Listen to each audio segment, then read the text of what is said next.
ಕಾರ್ಡ್ಸ್ನ shuffle ಮಾಡಿದಾಗ ಮತ್ತು ನಿಮ್ಮ ಚಾರ್ಟ್ನ ನೋಡಿದಾಗ ನಾನು ಎರಡನ್ನೂ ಕನ್ಸಿಡರ್ ಮಾಡಿಬಿಟ್ಟು ರೀಡಿಂಗ್ನ ಮಾಡ್ತಾಯಿದ್ದೀನಿ. ಕಾರ್ಡ್ಸ್ನ ಶಫಲ್ ಮಾಡಿದಾಗ ಫಸ್ಟ್ ಕಾರ್ಡ್ ನನಗೆ 2 ಆಫ್ ಕಪ್ಸ್ ಬಂದಿದೆ. ಡೀಪ್ಲಿ ರೊಮ್ಯಾಂಟಿಕ್ ಕನೆಕ್ಷನ್ ಆ ಥರ ಯಾರಾದರೂ ನಿಮಗೆ ಈ ಮಂತಲ್ಲಿ ಸಿಗ್ಬೋದು, ಅಥವಾ ನಿಮ್ಮ ಜೊತೆಗಿರೋರ ಜೊತೆಗೆ ತುಂಬ ಚೆನ್ನಾಗಿ ಬಾಂಡಿಂಗ್ ಬರ್ಬೋದು. ಇನ್ ಕೇಸ್ ನೀವು ರಿಲೇಷನ್ಶಿಪ್ಪಲ್ಲೇ ಇರಬೇಕು ಅಂತ ಇಲ್ಲ, ಮೇ ಬಿ ನಿಮ್ಮ ಮನೆಯವ್ರ ಜೊತೆ ಅಥವಾ ನಿಮ್ಮ ಫ್ರೆಂಡ್ಸ್ ಜೊತೆನೇ ಈ ಬಾಂಡಿಂಗ್ ಬರ್ಬೋದು. 2 ಆಫ್ ಕಪ್ಸ್ನ ಮತ್ತು ಸೆಕೆಂಡ್ ಕಾರ್ಡ್ 5 ಆಫ್ ಕಪ್ಸ್ ಬಂದಿದೆ. ಇನ್ ಜನರಲ್ ಹೇಳೋದಾದರೆ ನೀವು ಕೂದಲ ಬಗ್ಗೆ, ನಿಮ್ಮ ಹೇರ್ಸ್ ಬಗ್ಗೆ ತುಂಬ ಕೇರ್ ಮಾಡ್ತೀರಾ ಈ ಮಂತು. ಹೇರ್ ಕೇರ್ ಪ್ರಾಡಕ್ಟ್ಸ್ ಬಗ್ಗೆ ಕಾಣಿಸ್ತಾ ಇದೆ ನನಗೆ ಚಾರ್ಟಲ್ಲೂ ಕೂಡ, ಕಾರ್ಡಲ್ಲೂ ಕೂಡ. ಮತ್ತು ಈ ಮಂತಲ್ಲಿ ತುಂಬ ಸ್ಟ್ರೆಸ್ ನಿಮಗೆ ಜಾಸ್ತಿ ಆಗ್ಬೋದು, ತುಂಬ ಟೆನ್ಷನ್ ಮಾಡ್ಕೊಳ್ತೀರಾ ಅಂತ ಹೇಳ್ಬೋದು. ಮ್ಯಾಟರ್ ಆಫ್ ಕಂಫರ್ಟ್ ಅಂತ ಹೇಳ್ತೀವಿ, ನಿಮ್ಮ ಕಂಫರ್ಟ್ ಝೋನಿಂದ ಆಚೆ ಹೋಗ್ಬೋದು ನೀವು. ಇದರಿಂದ ನಿಮಗೆ ಅಡ್ಜಸ್ಟ್ಮೆಂಟ್ ಆಗೋದು ಸ್ವಲ್ಪ ಕಷ್ಟ ಆಗ್ಬೋದು. ಹೊಸ ಜಾಗ ಆಗ್ಬೋದು, ಹೊಸ ಜಾಬ್ ಆಗ್ಬೋದು, ಆಫೀಸ್ ಆಗ್ಬೋದು. ರೀಸೆಂಟಾಗಿ ಮದುವೆ ಆಗಿದ್ದರೆ ಅವ್ರ ಮನೇಲಿ ಅಡ್ಜಸ್ಟ್ ಆಗೋದ್ರ ಬಗ್ಗೆನೂ ಕೇರ್ ಇರ್ಬೋದು. 5 ಆಫ್ ಕಪ್ಸ್ ಏನು ಹೇಳುತ್ತೆ ಅಂತ, ಒಂದು ಸಿಚುವೇಶನ್ ಬಗ್ಗೆನೇ ನೀವು ಕಂಫರ್ಟೇಬಲ್ ಫೀಲ್ ಮಾಡಲ್ಲ, ಡಿಸಪಾಯಿಂಟ್ ಫೀಲ್ ಮಾಡ್ಬೋದು ಅಂತ ಹೇಳುತ್ತೆ ಕಾರ್ಡು.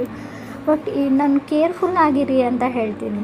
ಸೊ ನಿಮ್ಮ ಮಾತಿನ ಬಗ್ಗೆ ಗಮನ ಇರಲಿ. ನೀವು ಆಡೋ ಮಾತಿಂದ ಬೇರೆಯವ್ರಿಗೆ ಹರ್ಟ್ ಆಗ್ಬೋದು, ಅಥವಾ ಯೋಚನೆ ಮಾಡಿ ಮಾತಾಡಿಬಿಡಿ. ಸಡನ್ನಾಗಿ ಏನೋ ಅಂದ್ಬಿಟ್ಟು ಆಮೇಲೆ ಅದ್ರ ಬಗ್ಗೆ ಯೋಚನೆ ಮಾಡ್ತೀರಾ ಅಂತಲೂ ಈ ಮಂತಲ್ಲಿ ಹೇಳ್ತಾ ಇದ್ದೆ. ನಿಮ್ಮ ಚಾರ್ಟು ಲಾಸ್ಟ್ ಮಿನಿಟಲ್ಲಿ ಮೈಂಡ್ ಚೇಂಜ್ ಮಾಡುವಂಥ ಚಾನ್ಸಸ್ ಇದೆ. ಯಾಕಂದರೆ ಥರ್ಡ್ ಕಾರ್ಡ್ ನನಗೆ 2 ಆಫ್ ಪೆಂಟಿಕಲ್ಸ್ ಬಂದಿದೆ. ಸೊ ಏನೋ ಗೊತ್ತಿಲ್ಲ, ಏನು ಸಡನ್ನಾಗಿ ಥಾಟ್ ಬರುತ್ತೆ ನನಗೆ ಗೊತ್ತಿಲ್ಲ. ಮೇ ಬಿ ಎಲ್ಲಿಗೋ ಹೋಗಬೇಕು ಅಂತ ಮೊದಲೇ ಪ್ಲ್ಯಾನ್ ಮಾಡ್ಕೊಂಡಿರ್ತೀರ. ಅಲ್ಲಿಗೆ ಈ ಡ್ರೆಸ್ ಕೋಡು ಅಥವಾ ಈ ಬಟ್ಟೆ ಹಾಕ್ಕೊಳ್ತೀನಿ, ಧರಿಸ್ತೀನಿ ಅಂತ ಅಂದ್ಕೊಂಡಿರ್ತೀರ. ಈ ಥರ ಹೋಗ್ತೀನಿ ಅಂತ ಅಂದ್ಕೊಂಡಿರ್ತಾರೆ. ಲಾಸ್ಟ್ ಮಿನಿಟಲ್ಲಿ ಅದೆಲ್ಲ ಚೇಂಜ್ ಮಾಡಿಬಿಟ್ಟು ಹೋಗೋವಂಥ ಚಾನ್ಸಸ್ ಕೂಡ ಇದೆ. ಬಟ್ 2 ಆಫ್ ಪೆಂಟಿಕಲ್ಸ್ ಏನು ಅಂದರೆ ಆ್ಯನ್ಸಿಸ್ಟರ್ಸ್ ಬ್ಲೆಸ್ಸಿಂಗ್ಸ್ ಅಂತ ಹೇಳ್ತೀವಿ. ನಿಮ್ಮ ಪೂರ್ವಜರು ನಿಮ್ಮ ಜೊತೆ ಇಲ್ಲದೇ ಇರೋರು, ಅವರು ಈಗ ಸದ್ಯಕ್ಕೆ ನಿಮ್ಮ ಜೊತೆ ಇರೋಲ್ಲ, ಅವರು ಪಾಸ್ಟ್ ಅವೇ ಆಗಿರ್ತಾರೆ ತುಂಬ ವರ್ಷಗಳ ಹಿಂದೆ.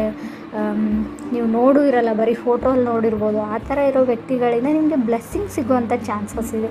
ನಿಮ್ಮ ಕನಸಲ್ಲಿ ಕೆಲವೊಂದು ವಿಷಯಗಳನ್ನ ನೀವು ನೋಡ್ಬೋದು, ಕನಸಲ್ಲಿ ಬಂದು ನಿಮಗೆ ಬ್ಲೆಸ್ ಮಾಡ್ಬೋದು. ಅಥವಾ ಸಮಥಿಂಗ್ ನೀವು ನಿಮ್ಮ ನೇಟಿವ್ಗೆ ಹೋಗ್ಬೋದು, ಊರಿಗೆ ಹೋಗ್ಬೋದು, ನಿಮ್ಮ ಹಳೆ ಮನೆ ನೋಡ್ಬೋದು. ಆ ಥರ ಕೂಡ ಕಾರ್ಡ್ ಹೇಳ್ತಾ ಇದೆ.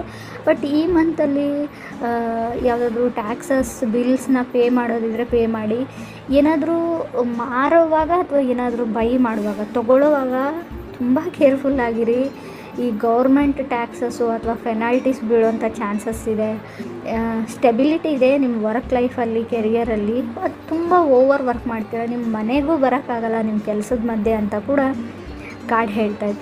ಇನ್ನೊಂದು ವಿಷಯ, ನಿಮ್ಮ ಸಿಗ್ನೇಚರ್ ಬಗ್ಗೆ, ನೀವು ಕಾಂಟ್ರಾಕ್ಟ್ನ ಏನಾದರೂ ಸೈನ್ ಮಾಡುವಾಗ, ಸೊ ಟರ್ಮ್ಸ್ ಆ್ಯಂಡ್ ಕಂಡೀಷನ್ಸ್ನ ಇನ್ ಕೇಸ್ ನೀವು ಲೋನೇ ತೊಗೊಳ್ಳಿ ಅಥವಾ ಯಾರಿಗಾದ್ರೂ ದುಡ್ಡೇ ಕೊಡಲಿ, ಈ ಪೇಪರ್ ವರ್ಕ್ ಅಂತ ಇರುತ್ತೆ ನೋಡಿ, ಅದನ್ನು ಕರೆಕ್ಟಾಗಿ ಡೀಲ್ ಮಾಡ್ಕೊಳ್ಳಿ. ಅಲ್ಲೂ ಕೂಡ ಪ್ರಾಬ್ಲಮ್ ಆಗುತ್ತೆ ಅಂತ ಹೇಳ್ಬೋದು. ನೀವೇನಾದರೂ ವೆಕೇಷನ್ಸ್ಗೆ ಟ್ರಾವೆಲ್ ಮಾಡಬೇಕು, ಹಾಲಿಡೇಸ್ಗೆ ಏನಾದರೂ ಪ್ಲ್ಯಾನ್ ಮಾಡಿದರೆ ಅಲ್ಲಿ ಡಿಲೇ ಆಗೋ ಚಾನ್ಸಸ್ ಇದೆ.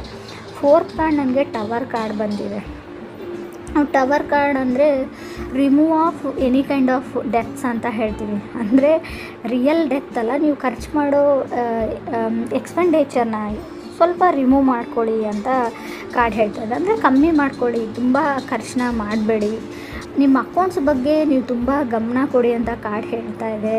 ಟ್ರಾವೆಲಲ್ಲಿ ಡಿಲೇ ಕಾಣುತ್ತೆ, ಹಾಗೆ ರಿಕವರಿಂಗ್ ಟ್ಯಾಕ್ಸಸ್ ಅಂತ ಹೇಳುತ್ತೆ. ಹಣಕಾಸಿನ ಲಾಸ್ಟ್ ಕೊನೆಯಲ್ಲಿ ನೀವು ರಿಕವರಿ ಕೂಡ ಮಾಡ್ತೀರಾ ಹಣಕಾಸಿನ ಸಮಸ್ಯೆ ಬಗ್ಗೆ.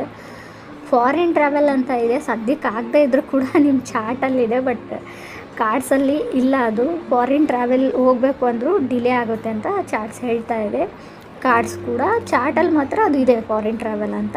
ಮೆಜಿಷಿಯನ್ ಕಾರ್ಡ್ ಏನು ಹೇಳ್ತಾ ಇದೆ ಅಂದರೆ ಎನಿಥಿಂಗ್ ಕ್ಯಾನ್ ಬಿ ಪಾಸಿಬಲ್ ಅಂತ ಹೇಳುತ್ತೆ. ನೀವೇನು ಅಂದ್ಕೊಂಡಿರ್ತೀರ ಅದನ್ನು ಮಾಡಬಹುದು ಅಂತ.